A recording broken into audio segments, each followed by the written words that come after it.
श्री सच्चिदानंद सद्गुरु साईनाथ महाराज की जय. ஸ்ரீ சாயி சச்சரிதம் ஓவிகள் கருத்துரை அத்தியாயம் 22 அகால மரணத்தடுப்பு. ஸ்ரீ கணேசனை வணங்குகின்றேன். அறிவை அளிப்பவளான அன்னை ஸ்ரீ சரஸ்வதி தேவியை வணங்குகின்றேன். ஸ்ரீ குரு தேவரை வணங்குகின்றேன். ஸ்ரீ குல தேவதையை வணங்குகின்றேன். சீதா ராமச்சந்திரனை வணங்குகின்றேன். சத்குரு சாய்நாத் மகாராஜை வணங்குகின்றேன். சாயினுடைய இதயத்திலே அளவற்ற கருணை நிறைந்திருந்தது.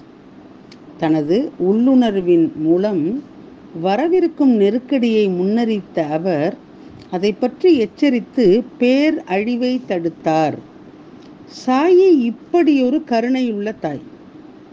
இதன் மூலம் பாபா மஸ்ஜித் மாயினுடைய மகத்துவத்தையும் சாயி தத்துவத்தினுடைய முக்கியத்துவத்தையும் சக்தியையும் வெளிப்படுத்தினார். தன்னிச்சையான லீலையை நிகழ்த்தியதன் மூலம் சாயி பக்தர்களிடம் தனது அன்பை நிரூபித்தார்.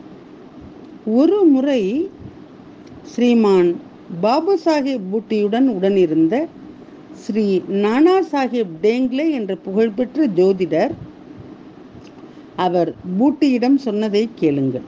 ஸ்ரீ நானா சாஹேப் டேங்லே பூட்டி சாஹேபிடம், இன்று உங்களுக்கு மிகவும் சாதகமற்ற நாள். இது உங்கள் உயிருக்கு பாதகமாக இருக்கின்றது. உங்களுக்கு ஏதேனும் பெரிய பிரச்சனைகள் வர வாய்ப்புள்ளது. எனவே பொறுமையாக இருங்கள், முற்றிலும் கவனமாக இருங்கள் என்றார்.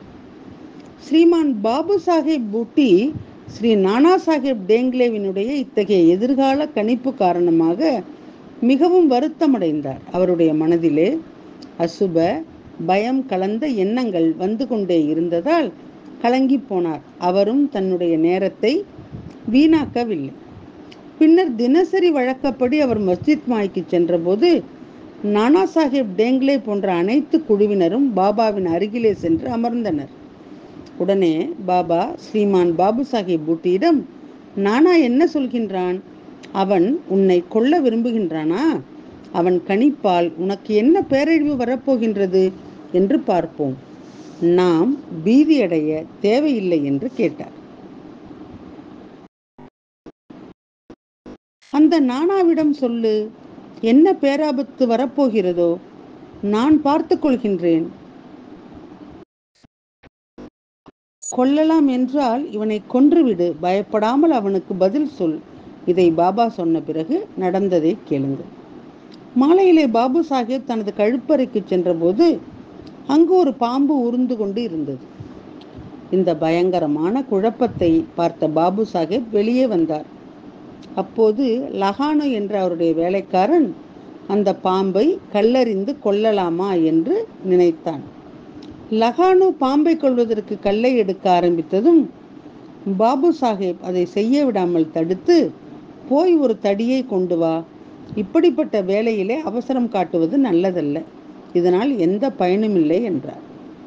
வேலைக்காரன் லகானு தடியை எடுக்கச் சென்றபோது பாம்பு சுவரிலே ஏறத் தொடங்கியது. சமநிலை இழந்ததால் மீண்டும் தரையிலே விழுந்து வேகமாக ஒரு துளைக்குள்ளே நுழைந்து வெளியே சென்றது. பாம்பு அங்கிருந்து ஓடிவிட்டதால் அதை கொன்றதிலே எந்த நோக்கமும் இல்லை. பூட்டி சாஹேப் பாபாவினுடைய வார்த்தைகளை உடனே நினைவு கூர்ந்தார். பாபு சாஹேப் மற்றும் பாம்பு அந்த 2 தொல்லைகளும் தவிர்க்கப்பட்டன. சாயியினுடைய அருகாமையினுடைய அந்த தருணங்கள் நேரிடையாக கண்டு தாங்களாகவே அனுபவித்தவை. அந்த தருணங்களை அவர்களால் மறக்க முடியவில்லை. சாயி சமாகம் என்ற தெய்வீக காட்சியை அவரால் மறக்கவே முடியாது. இப்படி பல லீலைகளை காட்டி நேரடி அனுபவத்தின் மூலம் பக்தர்களினுடைய அக உலகிற்குள் ஊடுருவி செல்லும் சாயி சமர்த்தை வர்ணிக்க வார்த்தைகளும் இலக்கியங்களும் போதுமானதாக இருக்காது. இதனால் அவரது செயல்பாடுகள் முடிவற்றவை. சாவடியிலே நள்ளிரவிலே பாபா சன்னதியிலே இப்படி ஒரு சம்பவம் நடந்தது. அமைதியான மனதுடன் கேளுங்கள். கோப்பர்காவ் தாலுக்காவினுடைய கொராலே கிராமத்தைச் சேர்ந்த ஷக்கர் என்ற பணக்கார பக்தர் சாயி தியானத்திலே ஆழ்ந்திருந்தார். தரக தொழில் செய்து வந்த அவர் ஜாதி ரீதியாக கசாப்பு கடைக்காரர். மும்பையினுடைய புறநகர் பகுதியான பாந்திராவிலே அவருக்கு பெரும் மதிப்பும் மரியாதையும் இருந்தது. நோய் காரணமாக அவர் மிகவும் பலவீனமாகவும் மன உளைச்சலுக்கும் ஆளாகி இருந்தார். பயங்கர நோயினால் அவதிப்பட்டு வந்தார். பிரச்சனைகள் வரும்போதுதான் இறைவனை நினைவு கூறுவோம். வியாபார ஏற்பாடுகளை எல்லாம் செய்து முடித்துவிட்டு ஷீரடிக்கு வந்தார். பஞ்சபாண்டவர்களின் தாயான குந்தி தேவி வனவாசத்திலே செல்ல நேர்ந்தது. பல துன்பங்களை அனுபவித்தாலும் மகிழ்ச்சியை கேட்காமல் எப்போதும் துன்பம் தருவதற்காக இறைவனிடம் வேண்டினார். குந்தி மாதா தொடர்ந்து இறைவனிடம் பிரார்த்தனை செய்து கொண்டே இருந்தாள். ஹே பகவானே, சுகத்தை விரும்புவோருக்கு நீங்கள் சுகத்தை வழங்க வேண்டும். ஆனால் எப்போதும் என்னை சிரமத்திலே வைத்திருக்க வேண்டும்.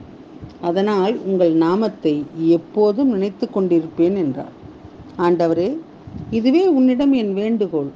நீங்கள் எனக்கு ஏதாவது கொடுக்க விரும்பினால் நீங்கள் எனக்கு சிரமத்தை மட்டுமே கொடுக்க வேண்டும் என்று மட்டுமே கேட்டுக்கொள்கின்றேன். அதனால் உங்கள் பெயர் எப்பொழுதும் என்னுடைய உதடுகளிலே இருக்கும். அது என் தொண்டைக்கு ஆபரணமாக மாறும் என்றார். பேச்சாளனாகிய நானும் கேட்போராகிய நீங்களும் அனைவரும் சாய்நாதரை பிரார்த்திப்போம். கடவுளே, உங்கள் நாமத்தை நாங்கள் என்றும் மறக்கக்கூடாது. உங்கள் நாமம் எப்பொழுதும் எங்களுடைய நாவுகளிலே நிலைத்திருக்கட்டும். எப்பொழுதும் உமது காலடியிலே எங்களுக்கு அடைக்கலம் தருவீராக.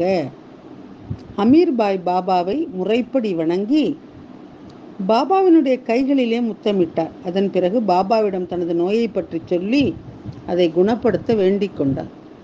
அமீர்பாய் வாத நோயால் அவதிப்பட்டு வந்தார். அதிலிருந்து விடுபடுவது எப்படி என்று பாபாவிடம் இதை பற்றி வேண்டி கேட்டுக்கொண்டார். பின்னர் பாபா அவரை சாவடியிலே தங்கியிருக்க கட்டளையிட்டார். பாபா ஒரு நாள் இடைவெளியிலே சாவடிக்கு செல்வார். அதே சாவடியிலே அமீர்பாய் தனது தங்கும் ஏற்பாடுகளை செய்து கொண்டார். வாத நோய் காரணமாக அமீர்பாய் மிகவும் பலவீனமாகிவிட்டார். ஷீரடி கிராமத்திலே வேறு ஏதேனும் வசதியான இடத்திலே தங்குவதற்கு ஏற்பாடு செய்திருக்கலாம், அல்லது கொராலவ் சென்று தங்கியிருக்கலாம். ஆனால் அவர் சாவடியிலே மட்டுமே தங்க அனுமதிக்கப்பட்டார். சாவடி மிகவும் பழமையானது மற்றும் மேலிருந்து கீழ் வரை பாழடைந்து சிதைந்த நிலையிலே இருந்தது.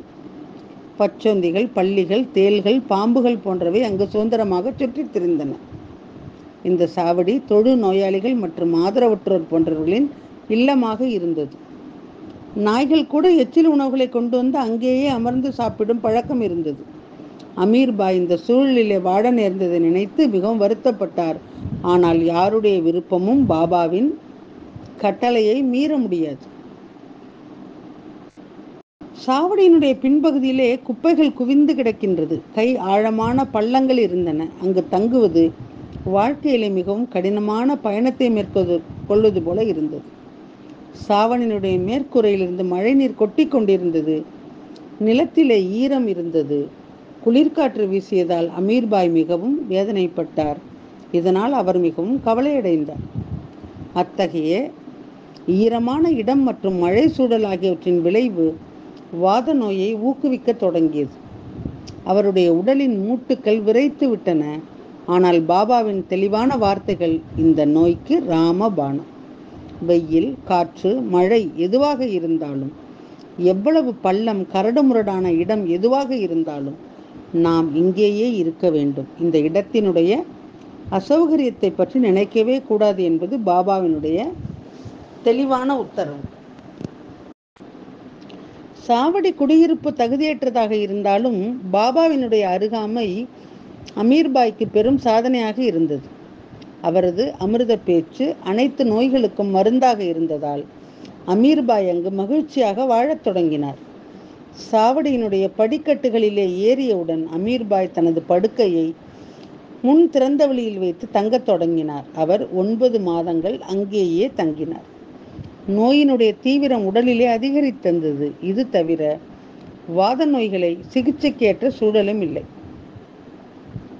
நோயினுடைய தீவிரம் உடலிலே அதிகரித்திருந்தது. இது தவிர வாத நோய்க்கான சிகிச்சைக்கேற்ற சூழலும் இல்லை. வெளிப்புற கண்ணோட்டத்திலே அவரது சிகிச்சை முற்றிலும் நேர்மாறானது. மாறாக நோய் அதிகரிக்கும் வாய்ப்புகள் அதிகம்.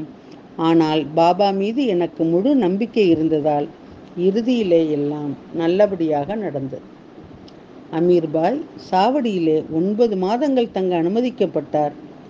மசூதிக்கு வந்து தரிசனம் செய்யக்கூட அனுமதிக்கப்படவில்லை.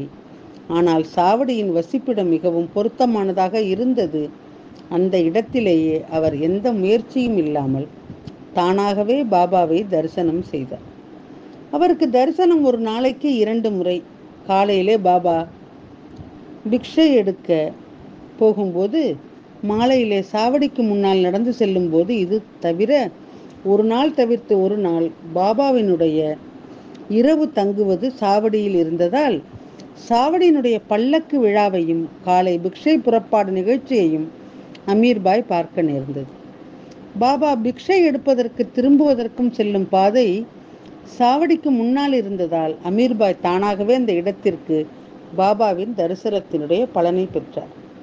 அதே போல ஒவ்வொரு நாளும் சூரியன் மறையும் வேளையிலே பாபா சாவடியின் முன் வந்து எல்லா திசைகளையும் வணங்கி வந்தார். ஒவ்வொரு நாளும் மாலையிலே பாபா தனது கையினுடைய ஆள்காட்டி விரலையும் தலையையும் ஒரு மர்மமான முறையிலே அசைத்து சில அறியாத செயல்களை செய்து வந்தார். பாபா அங்குள்ள சமாதியினுடைய மூலை வரை திரும்பி சென்று பின்னர் பக்தர்கள் குழுவுடன் மஸ்ஜித் மாய்க்கு திரும்புவார். பாபா ஒரு நாள் இடைவெளியிலே சாவடியிலே ஓய்வெடுப்பார். அமீர்பாய் தவிர பாபாவின் இடையிலே பெயருக்கு மட்டுமே மரப்பலகைகள் செய்யப்பட்ட திரை இருந்தது. இருவரும் கிசுகிசுவை அதிகம் விரும்பி பேசுவார்கள். ஆனால் பேசிக்கொண்டே இருப்பார்கள்.